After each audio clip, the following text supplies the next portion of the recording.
it's another side that, like, wants to take more. Wants to go that one more round. Because, like, going that one more round when you don't think you can, that's what makes all the difference in your life. You know what I mean?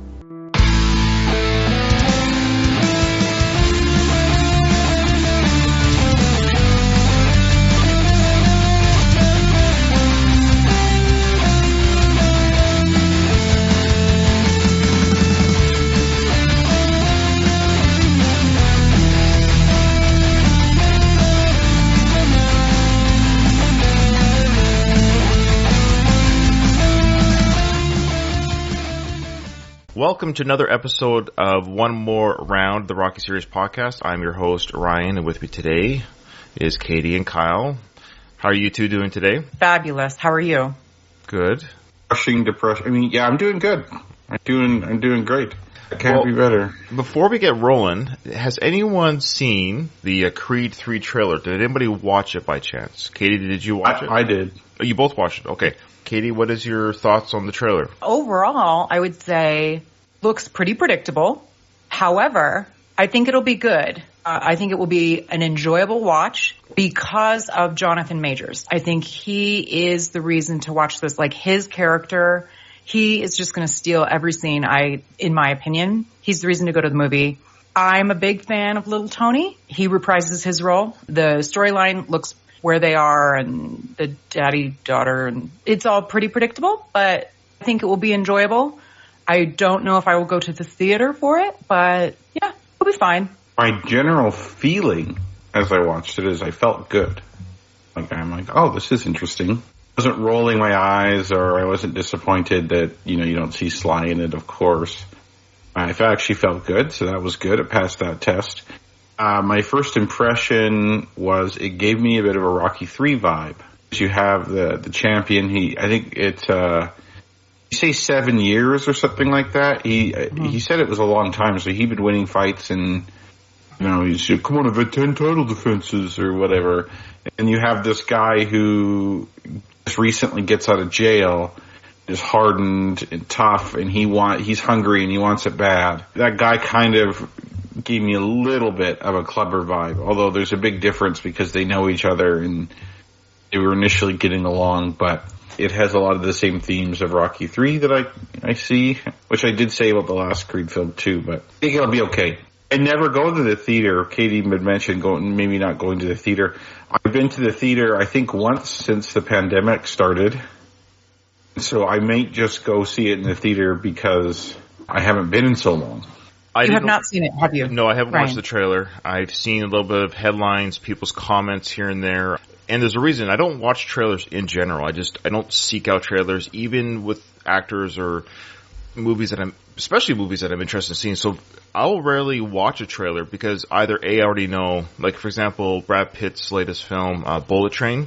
I'm a huge Brad Pitt fan. And I haven't seen the trailer for it. I just know I'm going to watch it. Like, I already know I'm going to watch it when it's on streaming. Like, I think it's actually coming on streaming very soon. So that's how I operate. So films or actors where I already know I'm going to see it, I don't want to see any spoilers, footage, anything. So Creed 3, believe it or not, people, despite my reservations or Sly not being in, I've always said I was going to see the film. I've never not said I was going to. There are people in the Rocky camp who refuse, I won't say any names, but people close to our network, other podcast hosts of other podcasts, that's the only hints I'll give. They've been even some of the guest hosts I've had on my show, some notable names, they are vocal about, screw this, I'm not going to watch it. And I'm like, you say that, but there's no way you can be a Rocky fanatic and still not see this film. It's like the Andor series on Disney Plus right now.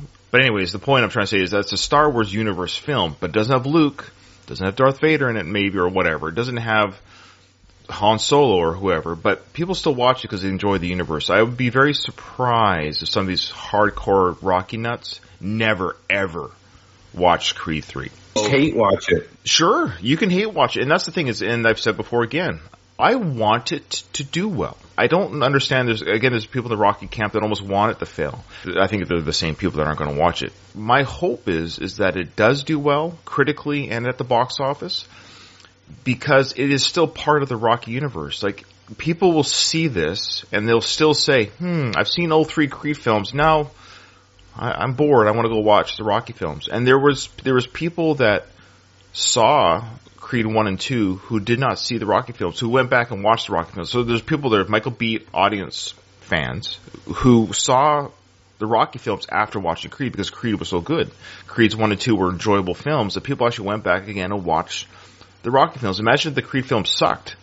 People would be like, well, I don't want to watch this Rocky guy because these films suck. So you want Creed 3 overall to do well. Now, it will be interesting not seeing Sly. Obviously, the 7-year jump, I didn't even know about it. It's like, again, I've heard people talk, so it's like, it's sort of spoilers for me because I purposely don't watch trailers. So I don't want to know anything, but it's so hard to avoid any kind of like chatter.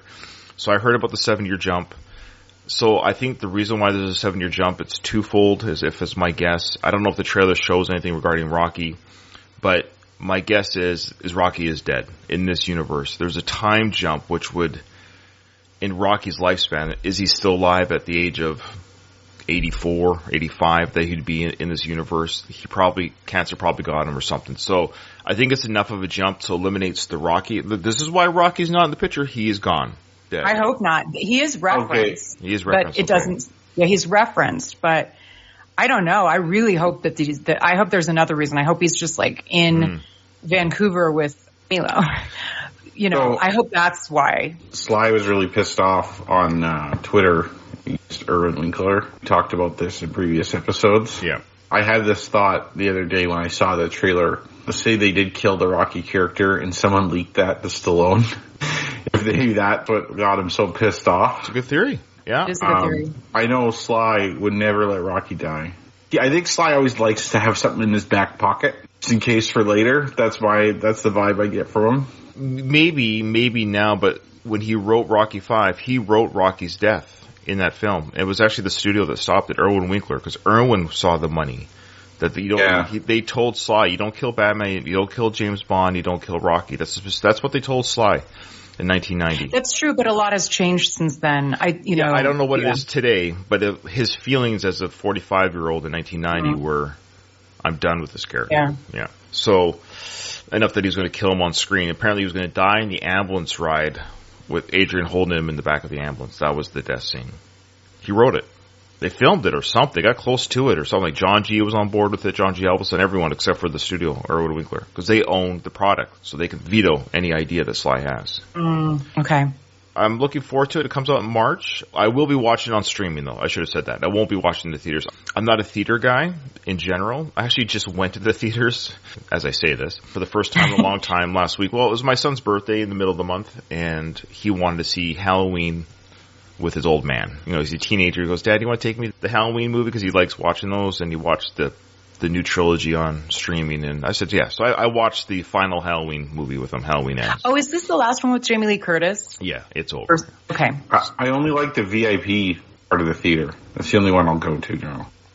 Yeah, the theater was fairly empty because it was a middle of the day watch or whatever. Fun film, by the way, if you want to see it. If you like the Halloween films, it's a fun, original. I think it might surprise people, and I think some people were surprised because it doesn't have a lot of Michael Myers. Oh. The reason why I liked it is because it was different and original. I've already seen 100 Michael Myers films in the sense of I get what he can do, so it was kind of nice to see a different kind of twist on it. Why not? Okay. They were brave with this one, and I actually appreciated their brave take. I appreciated that. Appreciate it. I gotta step out for a second. You guys just keep going. But. Okay. While Kyle's stepping out, Katie, do you want us to read the one email we got? We got one email. Certainly. Subject is Rocky vs. Zombies. Hi there. Thanks for all the content. Sadly, I've not been able to make the Discords as I keep missing the reminders being in UK, but I'm enjoying it on YouTube or Audible. I'm a filmmaker. I emailed about Lost Angel, which I directed. I also produced and edited parts of a zombie film. Hopefully you won't find this sacrilegious. It's just a bit of fun. As I was watching a bunch of zombie films for research, I decided to have some editing fun with Rocky and attached a 2-minute video. Wishing you all the best and thanks for the great podcast. Kind regards, Simon Drake.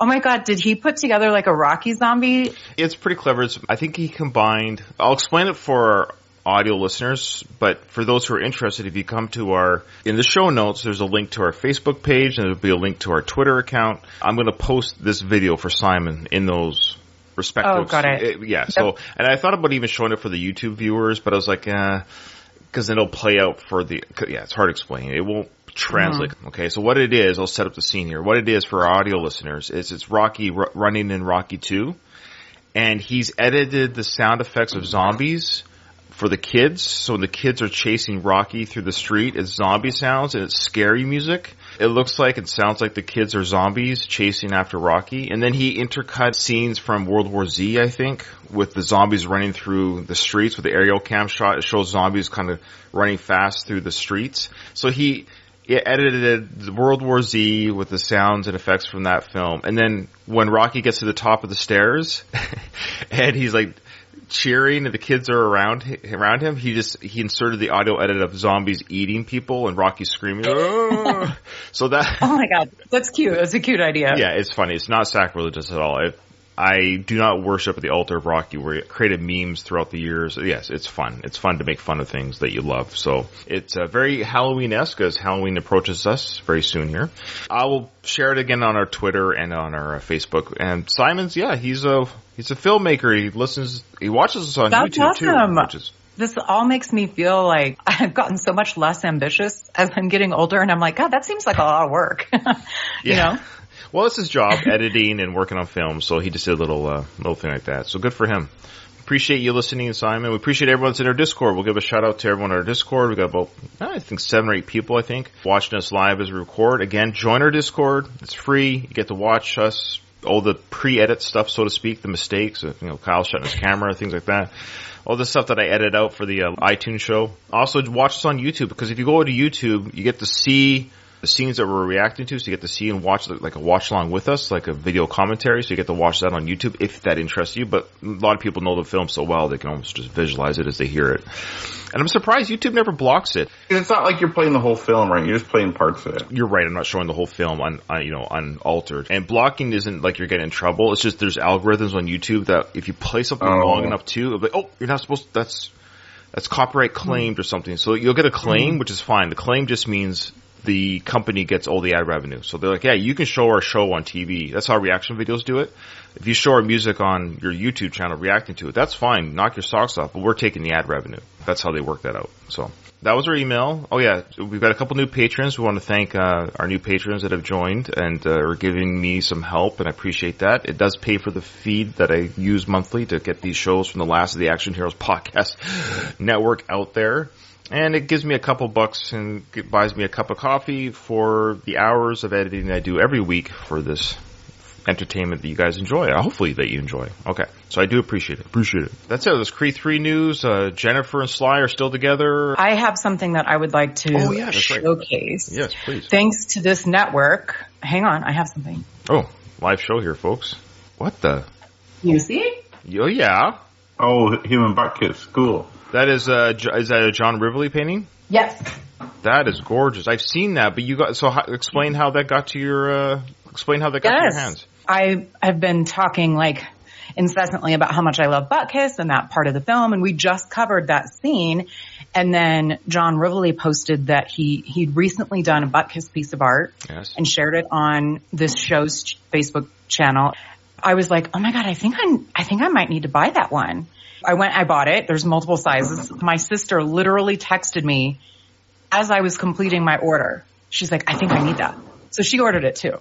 Wow. Yeah. Good for you. Good for you for supporting John and his incredible artwork. And it's a beautiful painting. It's my favorite one. I mean, I love all of the other ones, but I love that scene in particular. And also you get a shit ton of royalties from that, right? I'm teasing. Yes, that's right. The One More Round podcast. Like a kickback. I'm just... Can you imagine? All proceeds and money goes towards John and his incredible talent and artwork, and that's a beautiful painting, good size too. I could see why you would obviously love that. You being a big fan of that type of dog and animals in general, and Rocky being an animal lover, it's perfect for you, absolutely. Mm-hmm. Yeah, I want to get one of him punching meat in the meat house. I want slaughtered meat. I want to...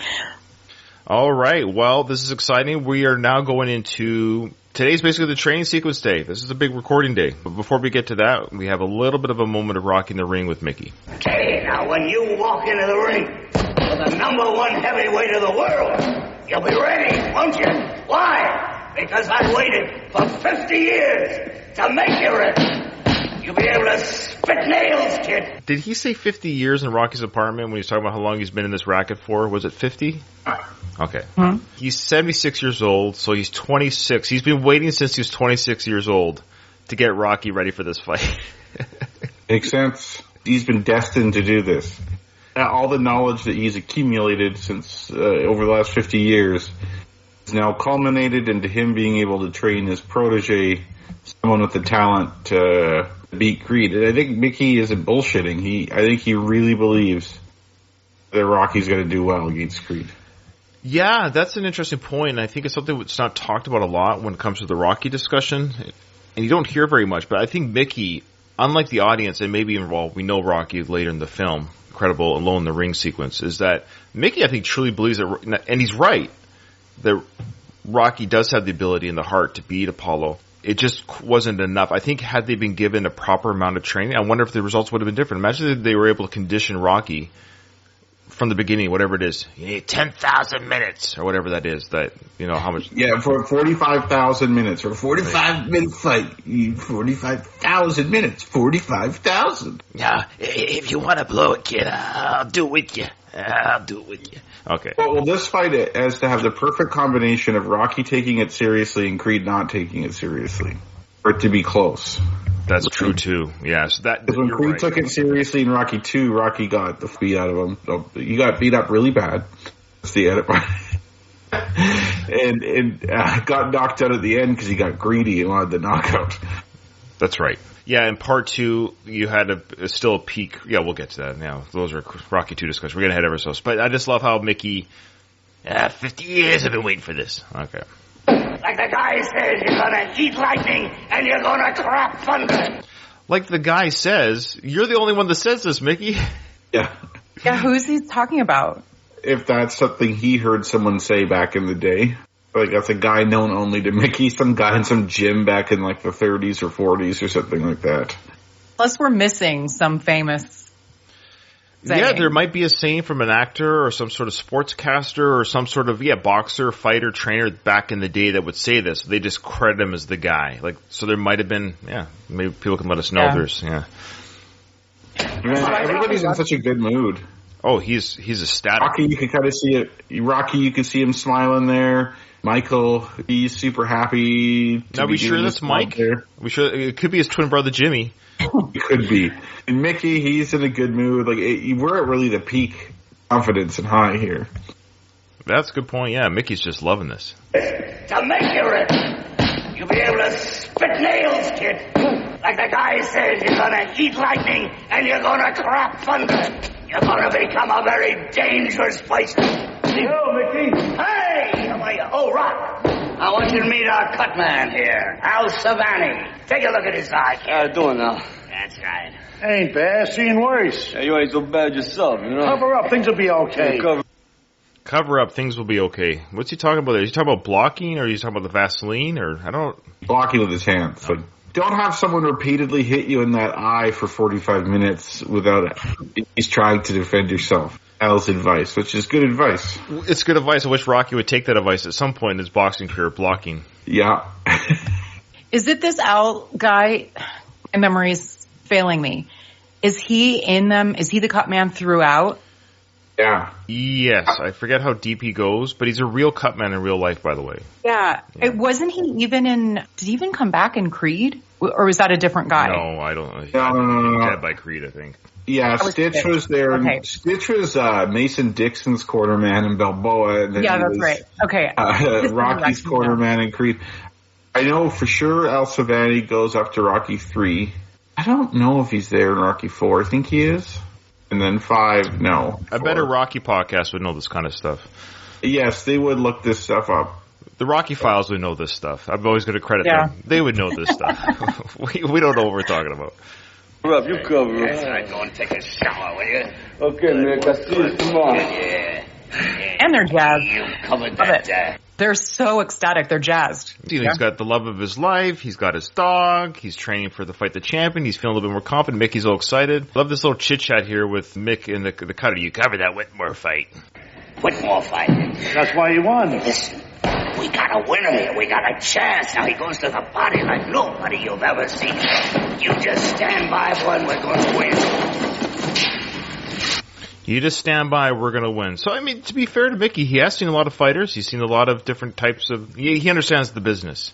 You know, a lot of shit up here. There was a gift to you. You know, so he's got a lot of stuff up there. So he sees a true champion in Rocky. And he's right. It's just not quite yet. Tim said that Al is not in Rocky 4. Rocky 3 was his last appearance. Thank you. Okay, so there you go. A better podcaster did figure it out. And that was Tim from the Round 14 podcast. So thank you, Tim. There you go. So we have real professionals at our chat from other shows. We appreciate it. Okay. So now Rocky is hitting the punching bag. Of course, this is when Paulie comes in. They have their little makeup meeting.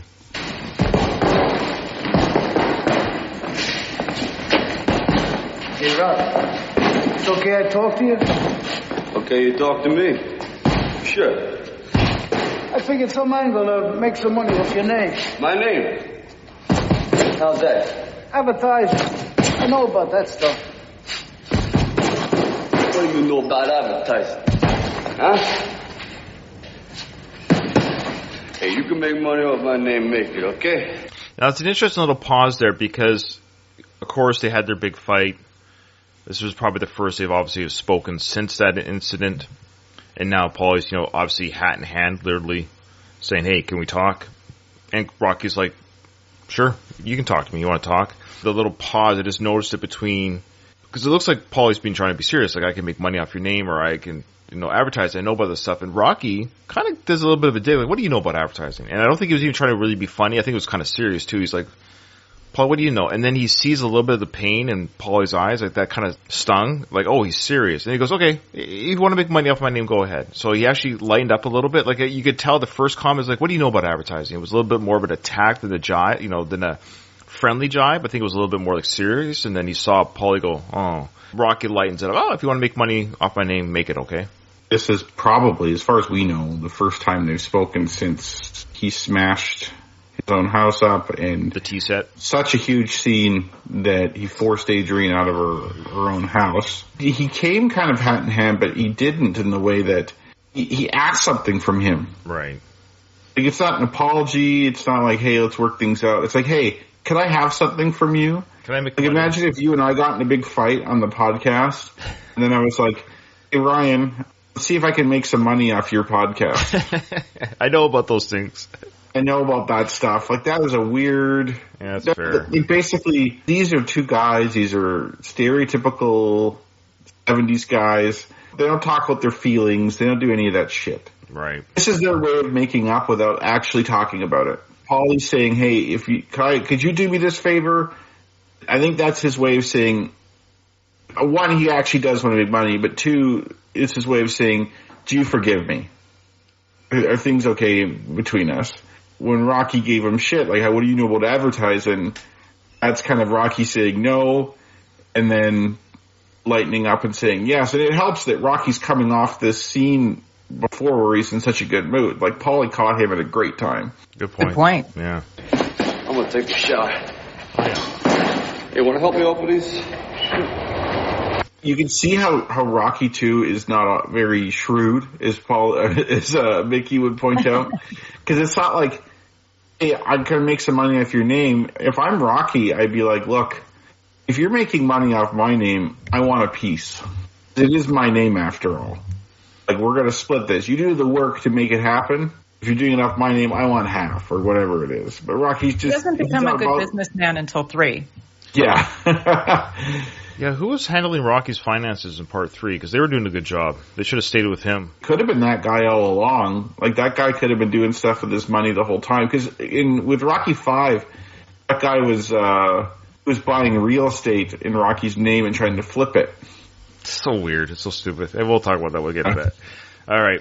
Well, we're about to get into what I'm going to do there, folks. Is I am going to mute the whole soundtrack to this part because that would get blocked and or claimed on YouTube. And it is all music soundtrack, so there's there's very little point in me playing the music for the audio listeners while we try to talk about the training sequence here, the montage. But we're going to keep the video up so we can talk to what Rocky's doing. But everyone's seen this 1,000 times. Just go on YouTube and watch it. Watch us on YouTube talk about it. But I'm just going to mute it. Here's what I'm talking about. Okay, we all know Gonna Fly is playing, but there's no point in me playing that all the way through because it's old soundtrack stuff. Okay. It's a brilliant shot too, what you have it paused on, the opening sequence of this. It's with the sun coming up and the industrial nature of it. It's just brilliant how they did it. Love it. Totally agree. It is a great little shot. And there's the train again. Is it moving? They got the moving train. I've missed that moving train all this time. They get so many of the trains in these shots throughout the film. So they timed it again. It's almost like they got the train moving, camera rolling, and the camera's probably already rolling. Sly starts running when the train starts moving. And I don't think it wasn't until my first Going the Distance podcast when my brother and I can't remember if it was even Ruben that was doing this episode with me. It might have been Kyle, or do you remember if you were on this one or not, Kyle? I don't recall. No. Okay, but it wasn't until we watched it like the scene by scene that we realized that Rocky was holding bricks in his hand. It wasn't until that viewing. I know it's an obvious for a lot of other people. Yeah, it's a great little lens flare. We don't see that often back in the 70s. This is weird watching it without the music. Holy shit. It's a funny thing on YouTube where you can actually watch the Rocky montage without music. It's kind of funny. It was just listening to someone did the sound effects for Rocky throughout the jogging and the running. It's just what it would sound like if you just saw him running through the streets. God, it really showcases how important the music is by not having it. And it's so not effective at all without the music. Yeah, it is kind of funny. So here he's running through, I think this is called Little Italy or Italian Alley or something like that. When I go to Philly next time, I'm coming there. For sure. If it's not part of Kunda's tour, I'm just going to go on my own. I wonder if they still have markets, if it's still like a street marketplace. I would assume something to that effect. Yeah, it's probably not as dirty. There's probably less fire barrels, too. Yeah. Okay, so here's that classic. It cost me an apple there, though. There's an orange and apple. Isn't it? I think it's an orange. An orange. Now, as we all know, of course, but there might be a couple listeners who don't know this, like your friend, for example, Katie. Kim. Mm-hmm. Kim, how are you doing? That fruit toss that Sly gets from that gentleman was unplanned. That was a candid moment, as they say. That was not scripted. The guy just tossed the unknown Stallone at the time a fruit as he's going for his run through the neighborhood. Hey, you want a snack while you're running? I love that kind of stuff. Good claim to fame. It is a claim. It wouldn't have been as good if you didn't plan it. It is amazing. It's amazing. Yeah, can I interview that? Yeah, that guy who threw that fruit, he dead. He's pretty dead. He dead. He's for sure dead. Anyways, I love that little cursory wave that Sly gives. Again, not the Rocky character. That's just Sly. Hey, thanks for the fruit. And then he goes back, kind of character jogging with the fruit in his hand. More shots. As Sly said, they just jogged all day. It's like the nice part of Philly now, I was too. thinking the exact same thing, Kyle. It was like, it's interesting how they start off in a really rough, dirty, industrial place, and then it ends on this really scenic byway along the river. It is a nice little part, yeah. That's probably all gross and stuff now, that waterway, I wonder. I believe Nixon, who created the EPA, the Environmental Protection Agency. So it would have just started around this time. There were times in the United States where you can light a river on fire because people were just, and Canada too, I'm sure. I don't mean to pick on the U.S., but where people just dump chemicals and stuff in the water, and there's a chance it could be just as nice, or if not nicer. Okay, that's good. So of course, Rocky/Sly working that speed bag. That's not acting. That's Sly literally hitting. I've tried hitting speed bags, of course, because I'm a big fan of Rocky. Throughout the years, I've been around a couple speed bags in my journeys of life, and Ryan don't have coordination like that. I'm sure Sly had to practice a lot. You know that movie, The Hurricane, with Denzel Washington? Seen it the one time, but yeah. The very first scene of that movie is him in a boxing match, is Reuben Hurricane Carter. And they were interviewing Denzel on that, and they said, hey, you look pretty good. You were fighting pretty well. Did you box before? And he said, no. He trained for a year to do that scene. And they're like, how come you put so much time and effort into doing that one scene? He's like, well, that's the initial scene of the movie. Like, if that's not convincing, the rest of the movie isn't. It kind of behooves Sly to really practice and get good at some of these things, or else, because imagine if you had a guy that sucked at the bag. It wasn't quite, you either wouldn't put it in or it'd be unconvincing. Like, he kind of has to put a lot of effort into it. I think he's proud of his skills in that arena, and so you see it quite a bit in the training sequences throughout the movies. But he's always been a boxing fan, and so I would imagine that he's no stranger to boxing as just like workouts and stuff. But yeah, the rhythm is good. Really good. And he's kept it through all the films. And was it Sugar Ray or somebody said that had Sly chosen just to be a boxer in his weight class, you know, if that was just something he dedicated his life to, he could have been a contender. So. Yeah, he probably would have been all right. Because it looks like he can really hit the bag. You know, when they show these scenes, like that's him hitting a heavy bag. That's not a fake bag. The guy could really swat. It's true because because he is a little clumsy. Like he has rhythm with his hands, but like his footwork's not great. Not till part 3 when he starts listening to jungle music, he'll be able to. Oh, that dance sequence! I can't wait. It's my favorite playlist on iTunes. Is the jungle music. Jungle junk music. Jungle Yeah. music. I'm moving on. Sorry. Please. To the sequence where he's doing the one-arm push-ups. You guys, like, I would fall on my face. I wouldn't even attempt it. No. I can do real push-ups, like not girl ones, but... Everything in this film I've attempted just because of my fandom of Rocky, and I think I pulled off one really, really bad one-arm push-up. It was really bad. Wow, that's hard. I think the one-arm push-up is as much coordination as it is strength. Balance. Yep. Look at his left leg that's way out there, and he's on the tip of his right foot, and then his left foot is against the mat there. And then switching between the two, that's pretty tough. Like, that's a core workout as much as it is an arm workout. The placement of the feet is very important, yep. He does yoga, too, I betcha. Look at the leg muscle there. It's a good shot there of his leg muscle. Ugh. Mm-hmm. Are you okay there, Katie? You ready to move on? I mean, it will be. Yeah, let's, okay. Yep. He does the claps now. He does one hand, clap, clap, clap. This scene here where he's getting hit with the medicine ball. Right. I was reading in a book. He asked, whatever the guy's name is, we'll say Michael, to hit him as hard as he could with that medicine ball. And he said that almost killed him. You see him taking that. He said he felt like his insides were just destroyed. He likes to exaggerate, but... Yeah. I know. It hurt. He's like, for part 1, my insides were all turned to mashed potato, but for part 4, I almost died thanks to Drago. I love it. And for part 3, he said that the, whatever that real boxer punched him in the left arm and it's paralyzed him. Yeah. Both Joe Frazier and Ernie Shavers beat him up when they were auditioning to be Clubber Lang. I love Sly, but Sly is a good storyteller for a reason. Yeah. Both on and off screen, if you know what I'm saying. You know, he knows how to. There's a great picture of Sly with a cut over his eye with Joe Frazier. Joe Frazier cut him really bad in that audition. And you can see Joe just being like, ooh, like he's really embarrassed of that picture. You know, Sly is a fantastic guest on like talk shows, late shows or whatever. In contrast, so I think people love, because he's a good storyteller and he tells good behind the scenes stories like that. In contrast to Robert De Niro, who is like notoriously the worst interview ever. I love them both. They're brothers. Some people are boring. Yeah, Sly is a very fun interview. Yeah, he always has been. He's always been very good quick on his feet. Excuse the pun. Mm-hmm. He's a bit extroverted, I think, too.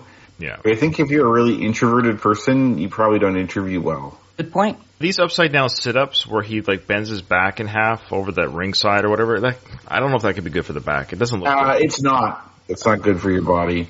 It's because of his control. He has to already have intense core strength to be able to do that. Stop before you go too far.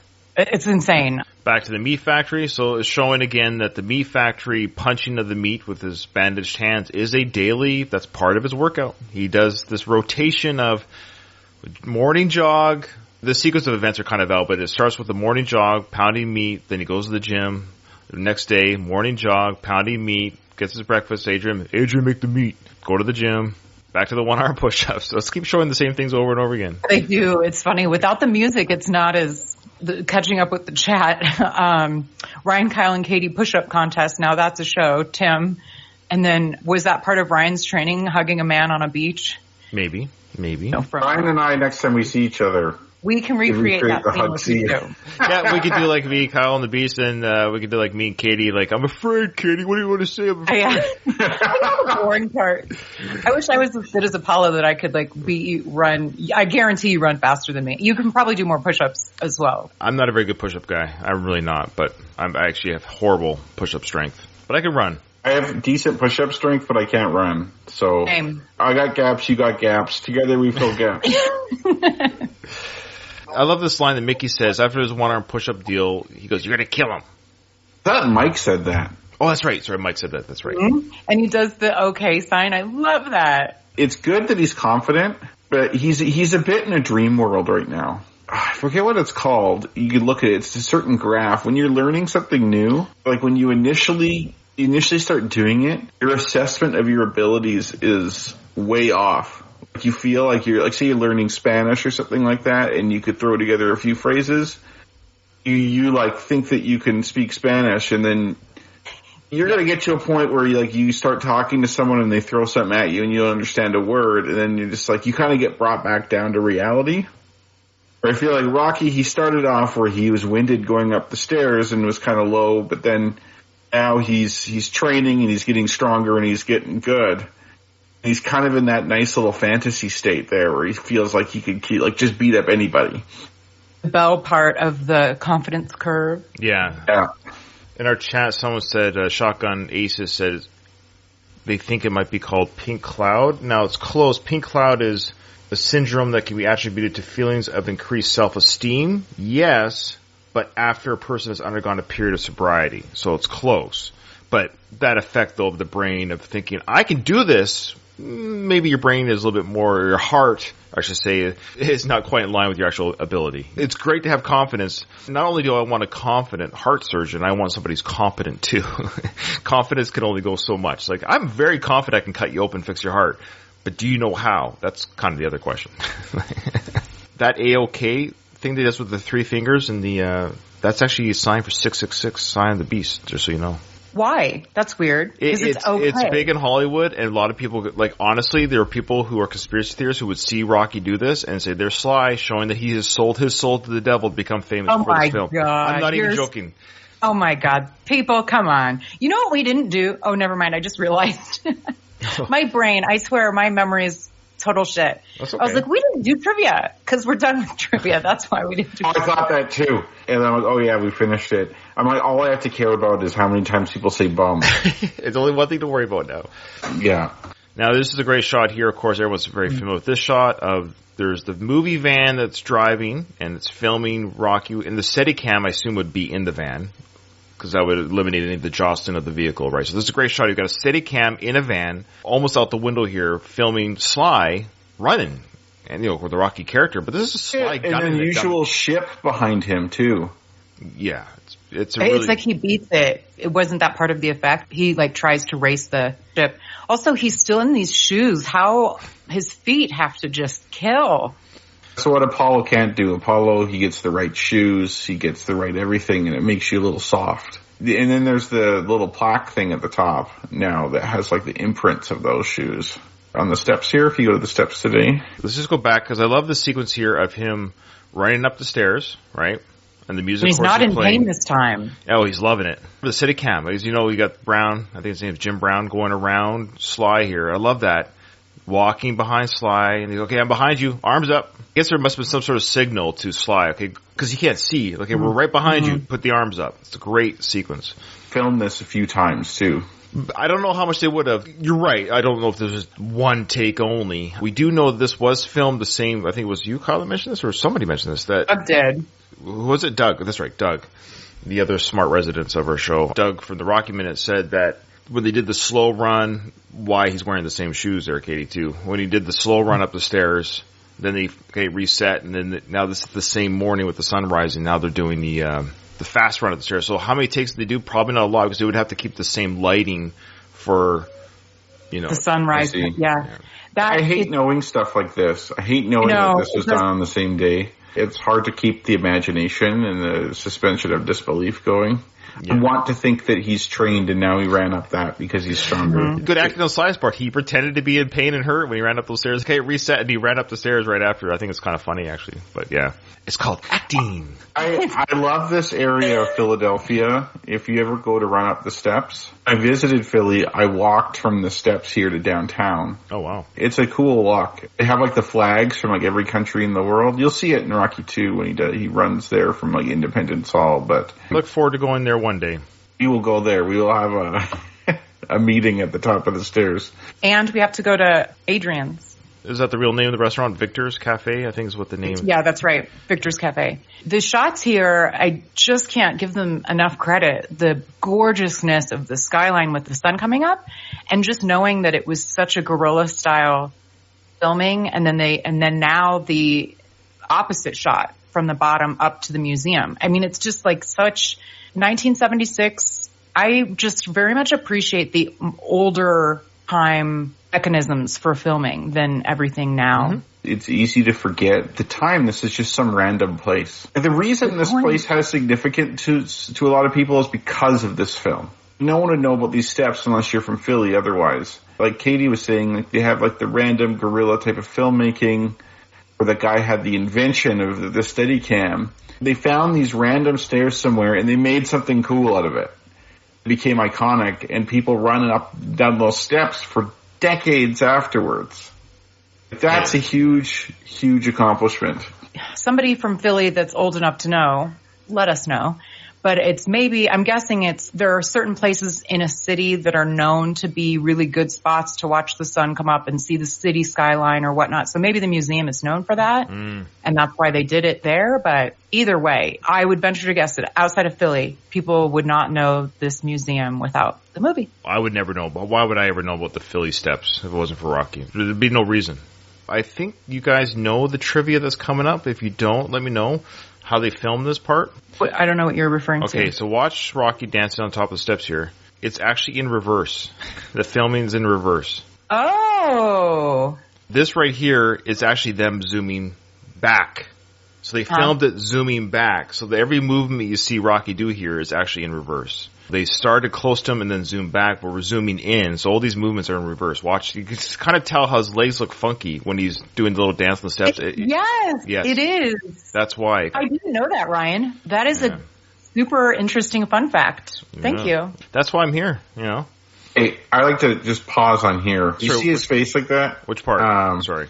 So like when they do the close-up on his face. Which part? Right here? Okay, just right here. Did you imagine this? This is such a weird, but also cool thing. It's like he does not look like the hero of a movie, right? Like with his face like this. They do the close-up. You have this guy in sweats with a hat, and like he looks like some schmuck. He does, yeah. It's a terrible outfit. It does nothing for his gorgeous figure. That look on his face looks so bad. It's cool just because he's Rocky and it's iconic and classic. Right. But if like this was being pitched to me before I knew the movie was famous, I'd be like, why are we liking this guy? You kind of have to know him before and become connected to the character. But this is what I love about the film. You don't have like a Brad Pitt kind of guy doing this. Right. I'm not saying Sly's ugly, but he looks a little ugly in this particular shot. It's not conventional. Handsomeness, so to speak, that Sly has in these films and other, his heyday, in this 35 to 45 age range, when he was the manliest men that during that time, was his character. What we knew of Sly outside the films, like he's a likable person and the Rocky character itself. So those things do ingratiate themselves. But yes, if you were just to show this one still right here to anyone who's never seen Sly or the film, they'd be like, is that a special needs person who just ran up the steps? Yeah, exactly. Like, he's even quite a bit more handsome in other scenes in this film. Just this particular scene, just the way he looks there, like what you said, like the special needs or whatever. Yeah, if you showed someone just this frame without any context whatsoever, they'd be like, this would not be iconic. Why is this iconic? But it is, and it is sad too, because a lot of people make fun of Rocky. They go like, oh, yo, Adrian. Like, yeah, of course. They kind of only see this. Like, this is their view of Rocky, and they kind of refuse to see anything else. Well, there's sterno bones. We don't need them. I find him extremely handsome. Shocking, right? Newsflash. But he's not conventionally. If this were made today, it'd be like, I can see like Henry Cavill. He's very similar looking, but Henry Cavill is like perfect looking, very conventionally handsome. You need him to not be perfect looking to believe the whole story. If they were to recast Rocky, well, they couldn't even do it now because the actor I'm about to say, I think is even probably still too old. But let's say if they rebooted Rocky 10 years ago, let's say, the guy that plays the Punisher in the Netflix series, Joe Bernthal, what's his name? I can't say his name properly. Bernthal. Bernthal, I think. He's got the mushed up kind of nose. He looks like a punk fighter. He was actually in Grudge Match with Sly. He looks like a boxer. Yeah, that would be a good. He'd be a good recast if they recast the. Agreed. He's too old now, but if they did it 10 years ago. Agree. We know that Adrian and Rocky have moved in together, and they've kind of personified and beautified the home a little bit. We have here Rocky Marciano wearing the Santa beard and mustache. I love that. Why is that? That's super random. They're having fun. Rocky and Adrian are having fun, and I don't mean people might think I mean by that, but I think they're generally just loving life together, right? Yeah. Like they found what's missing. They're in a shithole apartment, but it doesn't matter. When I first got married, my apartment was a real piece of shit, but it was ours, right? Yep. I have great memories there, and this seems the same way to me. You got the newspaper footage here. It says, Italian Stallion gets shot at title. Who got a shot at the title? It's the greatest title in the whole world. Yeah, here's the thing. Okay, so anyway, there's a little bit of Christmas garland there, too. Of course, the train passing, yeah. Okay, Tempo magazine. Obviously, this is supposed to be Time magazine. Yeah, I was just going to say, I didn't even realize it said Tempo on the back. That is a huge deal. Like, there's a guy, I don't know if you've heard of him. His name is Donald Trump. And never heard of him. He had a fake Time magazine with his picture on it hung up at his Mar-a-Lago. That's awesome. Yeah. I love it. So that's how coveted Time magazine picture is. I love it. It makes me laugh so much. It makes me laugh. Rocky is looking at the very things that we were looking at. So he's looking at the news articles, the Time magazine. He's seeing like, oh boy, he's starting to see all these articles and everyone's all happy for him. We got a winner here. We got a winner here. And now Rocky's like, oh boy. Yeah, he's coming off that high that he had earlier, not too long ago. Now it's like the reality's kind of setting in. Like you're on the cover of Time, you're in the newspaper, you're going to be fighting the best fighter on the planet. And not too long ago, you were losing club fights or barely winning them. Gosh, I mean, well, somebody that is a fighter needs to tell us. I mean, just knowing how I am, Nervous, like the night before I have to give a big presentation or, you know, whatever it is in your world that would make you nervous. Can you imagine this scene right now? Like tomorrow, you have to get up and fight the world champion. That's the worst part. It's worse than the fight. If I'm going on a business trip and I got to present towards like a board of directors or something like that, the trip there is way worse than the actual presentation that you're giving. Like once I'm there and doing it, I'm fine. But the lead up to it is rough, like the 24 hours before or whatever. And I imagine Rocky's he's experiencing the same thing. He's coming back to earth now, maybe a little lower than he should be. I don't think Mickey has the same anxiety for him that he has for himself, but his anxiety is somewhat justified. You're going to fight a class of fighter you've never faced before. No one even remotely close. The last guy he fought was Spider Rico. I wonder how many rounds Spider would last with Apollo. He'll just headbutt him. That's true. Imagine Spider fighting Rocky in this condition, right? Oh, it'd be a joke. Yeah. Yeah. Kyle mentioned about Mickey is probably not having the same anxiety, but if there's sort of like a father-son scenario, I mean, I would be like, well, of course he's not that nervous, but you guys are fathers. Would you be? I mean, how would you be if this was your kid? I'd be less nervous. It's not me in the ring. It's just the way it goes. Yeah. Okay. It's not you entering the ring. You'd be supportive. You got this, kid. You got this, because you don't want to say, boy, you must be nervous. You know, you don't want to talk about it. You just don't even bring it up. My wife has to do presentations and stuff like that too that she gets nervous for. Understandably so. I'm not nervous for her. I'm confident in her. It's way easier to be confident in someone else than yourself, at least for me. Yeah. True. Some people that have like a bizarre amount of self-confidence. A lot of them are actually athletes. You'll notice that with a lot of athletes, they really just believe in themselves so much. I think that's what makes them so good at what they do. Rocky does not fall into that camp, but he makes it work anyway. So I like the subtle prop thing here of the picture of Adrian and Rocky. I love that picture. You can find the picture online. It's the best. Yeah. He's got that sweater. I love that sweater. Yeah, it's his favorite nice sweater he wore for the press conference for the picture with Adrian. It's a special sweater. They have Christmas cards up there, it looks like, that they must have got from people. I don't know who. So they're not sleeping together. Is it because there's not enough room on the bed? Which it is a very small bed. It's probably what it is. It's not a very. It's probably a twin. It looks like a single. Mine is a single person bed. Okay, so I don't know why it's called a twin. That's weird. Oh, twin does equal single. Well, okay. I think twin is because you're supposed to have two of them. Oh, I see. You can twin them up. Okay. Oh, look at the nice plate on the wall. Yep. I don't know how nice it is, but yeah. Well, it's a lot nicer than a knife or whatever that he would have had before. Wreath on the door. Yeah, there's a Christmas wreath on the door. They've really Christmased it up. They got the Christmas spirit going. Absolutely. Yeah, I'm sure when Adrian first showed up there, she knew what it looked like, but then now that she has to live there, she's probably, okay, I got to do some stuff. Women, they got to nest. They got to mark their territory, so to speak. And that's exactly what Adrian did.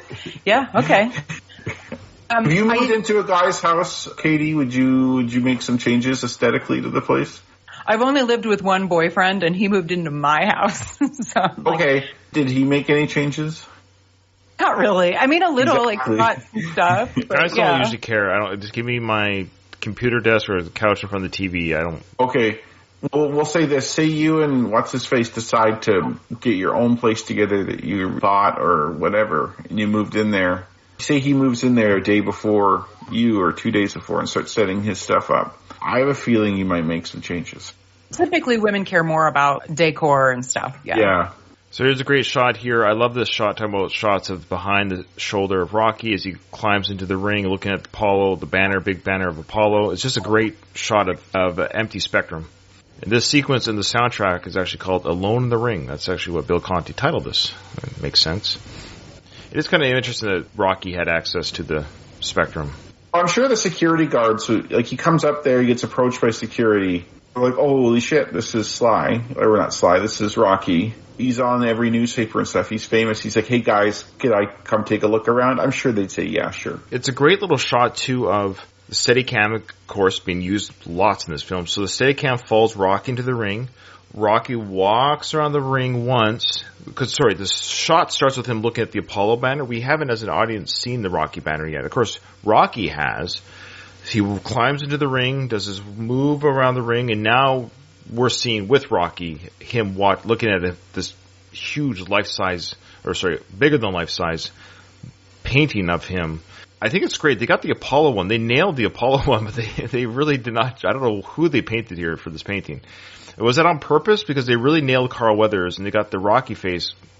It's kind of oof. It's because they didn't give a shit. Rocky's a prop, basically, in this show here. No chance. He'll be forgotten tomorrow. It is a nice contrast, though, when we first see this scene. It's a close-up of Apollo's poster, and his face is just that $1,000,000, I'm this huge star, giant smile, his sparkling eyes, and then, in contrast, this, bum from the neighborhood. Yeah, exactly. I'm sure Rocky feels imposter syndrome big time. Mm-hmm. I don't belong in this ring. He's never got the attention where there's a banner of him up there for everyone to see. This is so foreign and surreal to him. He's a bit in awe. There's a bit of shock to his face. He's not in his element. He's a fish out of water big time. That's a great shot there. You got Apollo behind Rocky, almost laughing, mocking Rocky. Impactful shot. Agreed. Somehow Juergens is lurking around. Weird again that Juergens is there doing last minute whatever. That's not his office. His office isn't in the spectrum. So he's just, I don't know. Maybe he's making sure all of those red, white, and blue banners are appropriately placed.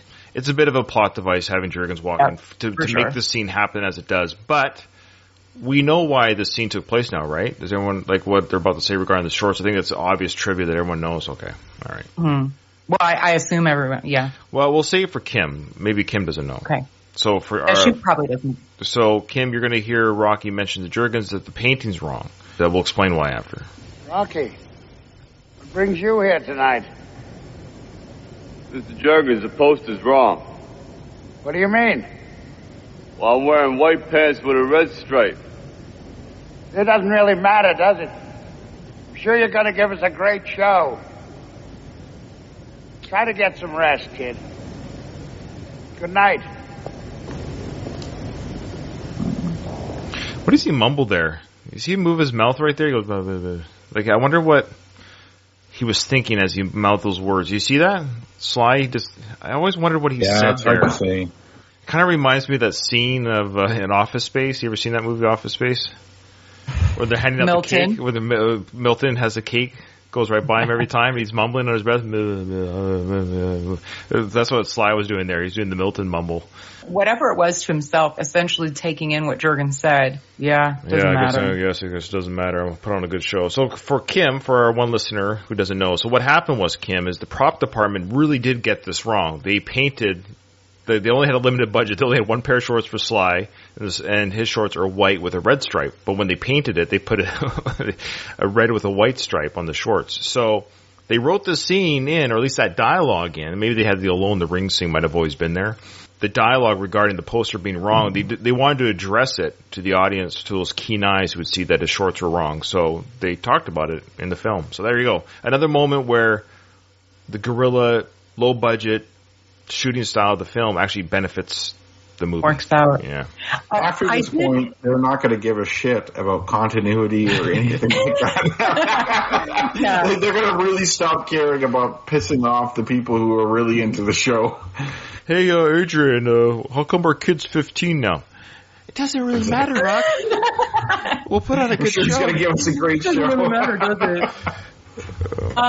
Also, maybe this is a girl mentality, but I'm curious if anyone else. I have always thought, why did they choose white with a red stripe? Because red with a white stripe is much more appealing. It's better. I don't know. But yeah. I'm not a very good at the color stuff. I don't see that stuff. I hear you, but I don't see it. That's a costume Especially designer because white gets bloody and gross. Like, ew, blood. Yeah, it might have. Yeah, you're right. That if I had the choice between the two shorts, I would probably wear the red with the white stripe too. I would wear the red. Yeah. Fair enough. Yeah, red's like more of a power color. White is more like purity. It's funny. I always think of Muhammad Ali's fight with Joe Frazier. He wore a red shirt or red shorts with a white stripe like that. And Apollo Creed is going to wear those shorts in the next fight. Yeah, that's right. Oh, yeah. Or red with the white stripe. Good point. White, again, this is probably just like a woman's mentality. In the first two Rocky movies, Rocky is still pretty pale. Like, he doesn't do his tan. He's not super tan yet. White doesn't look good on super pale skin. It looks much better on darker skin. The contrast there, for sure. The only thing I don't like about the red is, for this era, is that it's almost like communist. Yeah, good point. That's something that Ivan Drago would have on, or the Soviets. Especially they can give them like blue or something like that. So there's that Bill Conti, just the piano. Doesn't this make you guys tear up? Yeah. Like, not now, but if you're watching it at home. Yeah. I'm getting teary-eyed right now, Katie. Right now. Music is pivotal. Yeah. Hey, did you hear I interviewed Bill Conti? You should promote that more. It's pretty awesome. It's the highlight of my podcasting, for sure. And you guys, of course. I mean, of course, Rocky's just left the arena. He's gone back to he's just doing a lot of walking, or did he catch a cab? Who knows? Anyway, so he's about to have his walk. Well, we learned that he's happy that the fight in part 2 is near his house, so that, we do know that the Spectrum is near his house. He sits on the bed now with Adrian. Of course, she's awake because he's come in. He goes, I can't do it. And that's what he says here. Can't do it. What? I can't beat him. Apollo? So Dave says, I can't believe they wanted to cut this from the movie. I didn't know about that. I did know that this was one take. This is a one-take scene. This is the most important scene in the movie. What he's about to say is going to be the entire premise of it, because without his thoughts on this, the whole thing is less meaningful.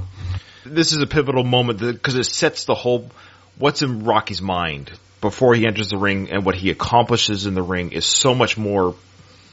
It's called going the distance for a reason, right? Like, there's a reason why. I'm so glad they got this shot. This is one shot, one take. So Sly and Talia Shire, this is it. Go. Film rolling. I think it's pretty crazy.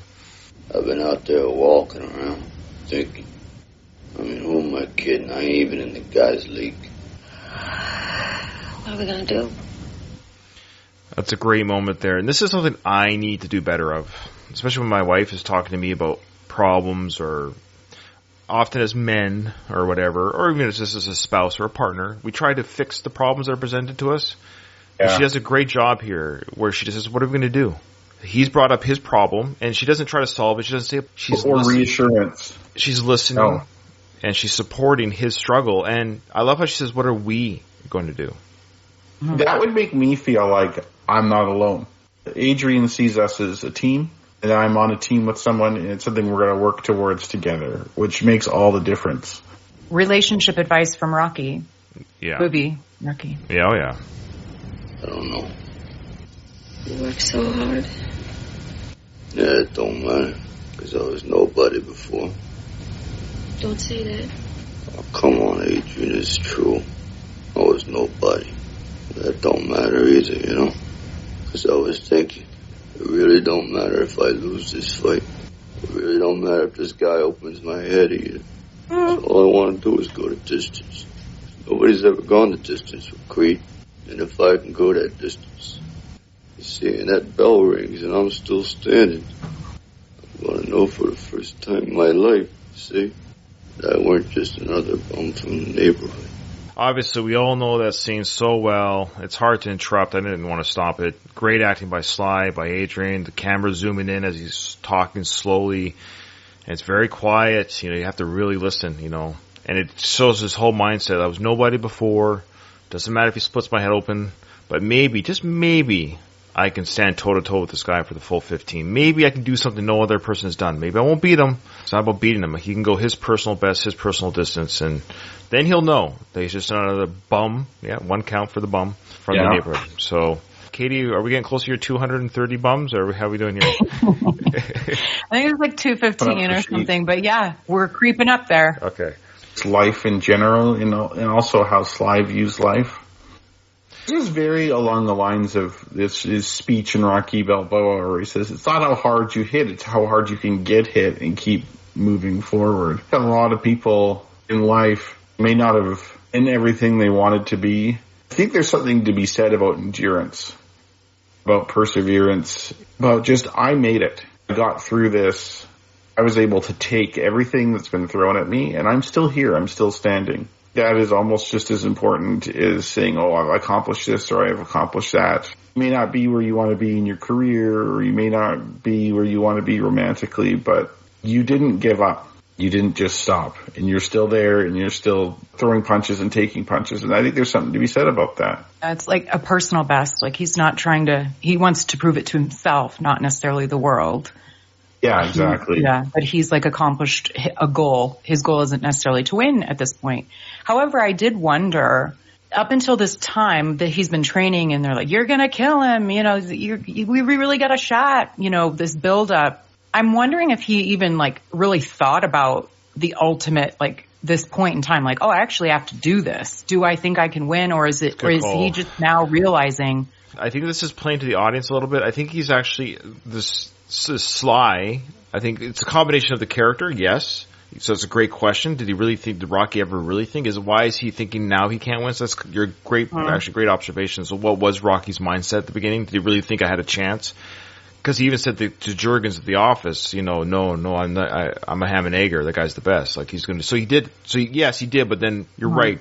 What changed? I don't think a lot changed. But I think this is just a reminder, maybe to the audience, saying, just so you know, don't expect Rocky to win the fight. There's more to this message than Rocky winning the title. This is about him going his distance. And so it's a bit of an exposition for the audience maybe to be kind of mindfully prepared of the outcome. I think it did just dawn on him, to be honest. Okay. I think while he was training and he was fighting, Mickey was talking him up, I think he really did believe he had a shot. At the beginning, he's like, fight set. No, I don't need a manager. The fight's set. I'm going to get my head kicked in. You get to the point where it's like, you're going to eat lightning and crap thunder and you're going to do this and you're going to do that. And he's pumped and he's jazzed and he's happy. And then it's like, now he saw that arena when shit got real. Cause it's probably almost surreal to him that he's actually fighting Creed. It's almost unbelievable. Right. Yeah, exactly. You know logically that it's happening. You know that it's real. You're not in a dream or something. It's not really real until you get close to it. And it's the night before. The arena's there. Your picture's up there. This is really happening. This is really going down. And now I'm going to have to actually swap punches with this guy in less than 24 hours. The other part of my brain's got to kick in and be like, are you really going to beat him? Is this really going to happen? I used to have a thing where I wrote like an exam I trained all year on, and the pass rate was less than 50%. And everyone else was studying just as hard as me, if not harder. And while I was studying, I'd be like, I'm going to kick ass on this. And when I got closer that time, reality set in, and I realized, look, I'm writing with really smart people all over the world who's going to be writing this exam too. It's something. So maybe I'm projecting myself on Sly or on Rocky here, but I agree. I do think like you don't really think of the reality of the situation until it's like right in front of you, probably. Additionally, I mean, I do this too, where it's like you try and like almost reset your own expectations. He's like, okay, realistically, I'm not going to win, but I will be happy with my performance if this. Yeah, and that's what I like about this film. That's my favorite part about it. Because if he beat Apollo, this would be a cheesy boxing movie. Yep. With some decent characters and some a very interesting romance between Rocky and Adrian. I'd still like that. If he beat Apollo and Adrian came out and it's like, I love you, and I'd be like, this is so stupid. It's so unrealistic. It'd be like a romantic comedy. Yeah. That's why I hate that. Exactly. Like, that's what makes this film cool, is that he loses the fight. Fight Night is the next episode. I have a suggestion. Sure. I don't know if you guys have seen the fight that this fight was based on. With the Chuck Wepner-Ali fight? Would you be willing to do some homework and watch that before this? It might give some interesting context. For sure. Was Sly really in the crowd? I think he was watching it on, I don't know, maybe. I don't know. I've heard that he was in the crowd. I haven't heard that. I thought I heard he was in the crowd. I mean, it costs a lot of money well, maybe not back then, but it's very expensive to go to sporting events. Well, and he was poor. I don't know. I can never keep up with that guy. I love him, but I okay. Yeah, that's not a bad idea. So remind us. That's not, actually, I don't know I know I've seen clips. I'll send you the link. Yeah, send us the link. That's actually not a bad idea to see the fight, that kind of the catapult for Sly's creation for this. Yeah. Yeah, we can look back at the footage, see if we can see Sly somewhere in the fight footage. That's funny. I shared this link with Ryan the other day, or I think it was probably months ago, where it was like the Muhammad Ali-Leon Spinks fight. Sly was famous at this point already, so they interviewed him, and he was watching it in the audience.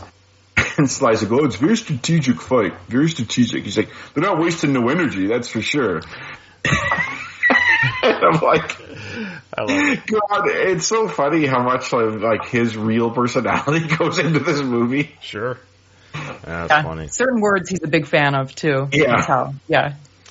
All right, well, that's the end of this episode. So, again, support us via Discord or Facebook or Twitter, or Patreon, and we're on YouTube. We're all those places. Thanks to those who watched this whole episode on Discord. Again, if you join us on Discord, you don't have to wait for the edit. You don't have to wait for the release, I guess, and you've already watched everything. So some people listen to both. I think some people do listen to both because they like to hear what I edit out, I guess. I don't know. All right, well, that's it. The episode's over. I didn't hear no bell.